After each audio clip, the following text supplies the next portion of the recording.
Karwan MLA గాని, MIM corporators గాని, MIM ఎమ్మెల్యేలు గాని అవుట్ రైట్ గా వాళ్ళు బూత్ క్యాప్చరింగ్ చేసిన పరిస్థితి మనకు షేక్పేట లాంటి చోట కనిపిస్తోంది. దీన్ని బట్టి టిఆర్ఎస్ ఏం నేర్చుకోవాలి? క్యాడర్ 10 సంవత్సరాల అధికారంలో ఉండి కూడా క్యాడర్ బిల్డప్ చేసుకోలేదు. ఇవాళ షేక్పేటలో కొన్ని బూత్ నెంబర్స్ తో సహా నేను చెప్తాను. షేక్పేటలో కొన్ని బూతుల్లో టిఆర్ఎస్ కు ఏజెంట్లు లేరు. ఏజెంట్లు పెట్టినా సరే ఆ ఏజెంట్లందరినీ కూడా క్యాప్చర్ చేసేశారు. ఆ ఏజెంట్స్ అందరినీ కూడా కాంగ్రెస్ పార్టీ ఏజెంట్స్ అందరినీ కూడా వాళ్ళని కాంప్రమైజ్ చేసేసింది. నేను బూత్ నెంబర్ తో సహా చెప్తాను. బూత్ నెంబర్ 68, 69, 70 అక్కడ ఉన్న వాళ్ళు చెప్తున్నారు ఆ బూతులలో కాంగ్రెస్ పార్టీకి సంబంధించిన ఏజెంట్ ఉన్నారు తప్ప బీఆర్ఎస్ ఏజెంట్ ఎవరు కూడా లేరు. బీఆర్ఎస్ ఏజెంట్ ఎవరు కూడా అక్కడ సమీపం దగ్గర కూడా లేరు. సో జూబ్లీహిల్స్ నియోజకవర్గంలో గతంలో 3-4 కార్పొరేటర్లు ఉండేవాళ్ళు. దేదీప్యారావు, వెంగళరావు నగర్ ఇప్పటికీ ఉన్నారు. CN Reddy రేమత్ Nagar BRS corporator, అతను కాంగ్రెస్ పార్టీలో జాయిన్ అయ్యాడు. బోరబండ కార్పొరేటర్ ఫసియుద్దీన్ బాబా, అతను కాంగ్రెస్ పార్టీలో జాయిన్ అయిపోయాడు. బీఆర్ఎస్ ప్రస్తుతం ఒకే ఒక కార్పొరేటర్ ఉన్నారు. ఇక మిగతా షేక్పేట డివిజన్ తర్వాత రేమత్ నగర్ ఈ ప్రాంతాల్లో ఎంఐఎం కార్పొరేటర్స్ ఉన్నారు. ఎందుకంటే బీఆర్ఎస్ అది ఎంఐఎంకి ఇచ్చేసింది. పాముకి పాలు పోసి పెంచితే ఏం జరుగుతుందో నేను మళ్ళీ కోట్ చేస్తున్నాను. పాముకి పాలు పోసి పెంచుతో ఏం జరుగుతుందో బీఆర్ఎస్ కి ఇవాళ అర్థమైంది.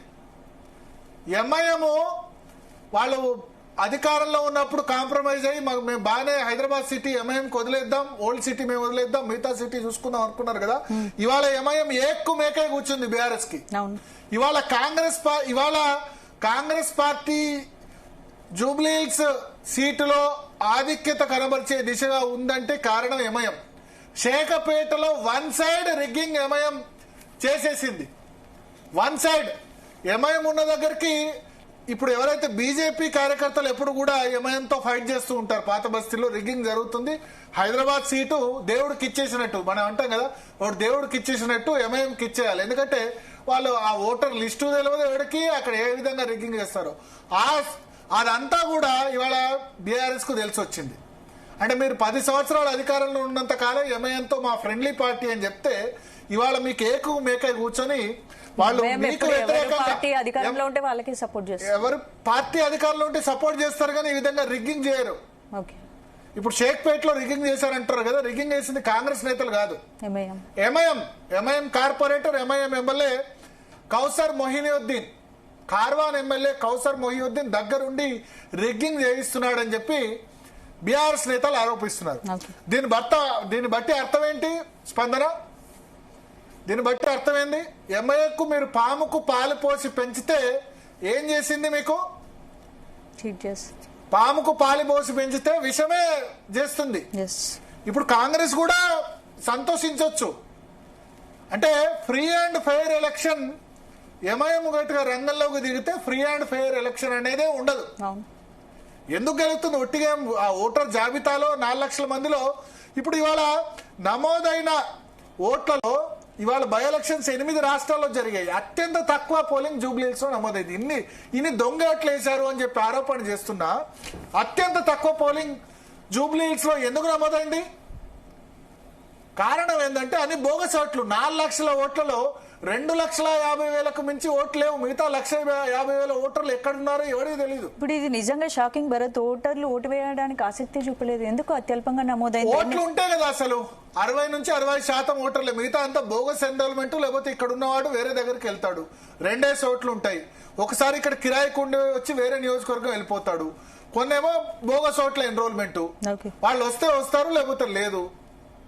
సో ఈ 8 రాష్ట్రాల్లో ఇవాళ పోలింగ్ జరిగితే కేవలం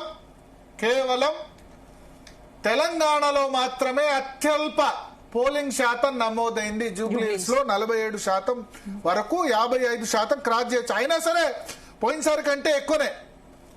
సో నేను మళ్ళా రిపీట్ చేస్తున్నా, ఇవాళ బీఆర్ఎస్ క్యాడర్ ఆందోళన చేస్తుంది కదా, ఇప్పటికైనా మీ అధినేతకు చెప్పండి, మీ అధినేత కేసీఆర్ చెప్పండి, పార్టీ సంస్థాగత నిర్మాణం చేయండి. షేక్పేటలో ఏజెంట్ లేడు మీకు కూర్చున్నందుకు. అంటే మీరు అది ఎంఐఎంకి వదిలేశారు.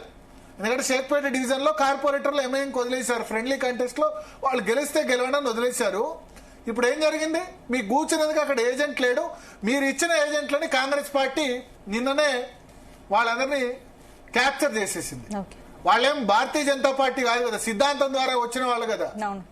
ఎవరు డబ్బులు ఇస్తే వాళ్ళకు అదవుతారు. నిన్ననే కాంగ్రెస్ పార్టీ చేసేసింది. సో ఇది అంటే నేను సింపుల్ గా ఇప్పుడే జాయిన్ అయిన ప్రేక్షకుల కోసం నేను చెప్పాల్సింది ఏంటంటే, జూబ్లీహిల్స్ ఎన్నిక ఒక విధంగా చెప్పాలంటే ఫ్రీ అండ్ ఫెయిర్ ఎలక్షన్ జరగలేదు. ఉదయం నుంచి కూడా మాగంటి సునీత గొడవ చేస్తున్నారు, బీఆర్ఎస్ నేతలు గొడవ చేస్తున్నారు, మిగతా వాళ్ళు గొడవ చేస్తున్నారు. ఎప్పుడైతే జూన్ 9th సాయంత్రం 5 గంటలైందో, సాయంత్రం 5 గంటల వరకు బీఆర్ఎస్ నేతలు, మంత్రులు, ఎమ్మెల్యేలు, విప్పులు, మాజీ ఎమ్మెల్యేలు అందరూ మొత్తం బీఆర్ఎస్ క్యాడర్ అంతా తిరిగింది. 9 సాయంత్రం 5 గంటల తర్వాత ఇతరులందరూ వెళ్ళిపోవాలి.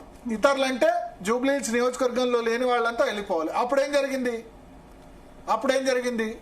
ఎవరు లేరు. బయట నుంచి వచ్చిన క్యాడర్ తప్ప జూబ్లీహిల్స్ లో కొన్ని డివిజన్స్ లో, ఎస్పెషల్లీ షేక్పేట లాంటి డివిజన్స్ లో బీఆర్ఎస్ కు క్యాడర్ లేదు. 10 సంవత్సరాల అధికారంలో ఉండి కూడా వీళ్ళు క్యాడర్ బిల్డప్ చేయలేకపోయారు. క్యాడర్ బేస్డ్ పార్టీ కాకుండా అయిపోయింది. ఇప్పటికీ జిల్లా అధ్యక్షులు ఎవరు, మండలాధ్యక్షులు ఎవరు, బూత్ స్థాయి నిర్మాణం ఏ పార్టీకి లేదంటే బీఆర్ఎస్ పార్టీకి. సో ఆ విధంగా ఇవాళ ఉండడం వల్ల క్లియర్ గా తేలిపోయింది. ఇప్పటి వరకు పడ్డ ఏదైతే వాళ్ళు 9వ తేదీ వరకు అనుకున్నారో, మేము చాలా ఆధిక్యతలో ఉన్నాం, చాలా అద్భుతంగా చేస్తున్నాం అని ఏదైతే ఉన్నారో అదంతా కూడా ఆవిరైపోయింది. ఎట్ ది సేమ్ టైం అధికార పార్టీ బై ఎలక్షన్